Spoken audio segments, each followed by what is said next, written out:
Dans le cadre de la Journée internationale pour le droit à la vérité, en ce qui concerne les violations flagrantes des droits de l'homme et pour la dignité des victimes, célébrée par l'ONU le 24 mars de chaque année depuis 2011, soit 31 ans, jour pour jour, après l'assassinat de Monseigneur Oscar Arnulfo Romero, dans l'église où il célébrait l'office.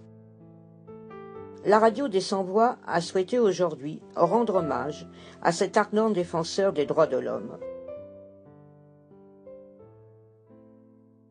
Oscar Romero est né en 1917 à Ciudad Barros, au Salvador. À 13 ans, son père le met en apprentissage chez un menuisier. Mais très vite, il a senti sa vocation pour le sacerdoce catholique et est entré l'année suivante au séminaire.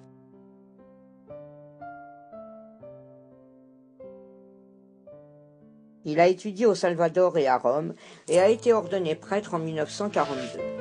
En 1970, il est devenu évêque assistant de San Salvador. Puis, en 1974, le Vatican l'a nommé au diocèse de Santiago de María, une région très pauvre. Puis, en 1977, archevêque de San Salvador.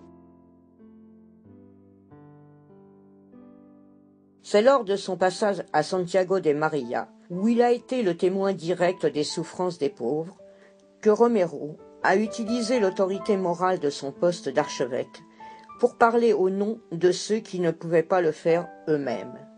Il ne tarda pas à être connu comme la voix des sans-voix.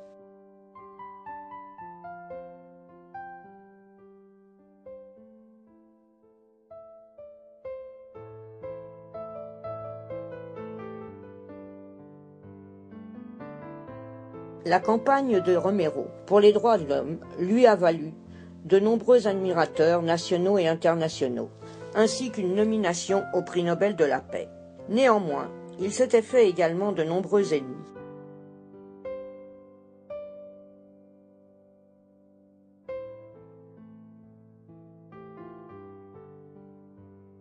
Le 24 mars 1980, un meurtrier non identifié a tiré sur lui de la porte de la chapelle et l'a abattu.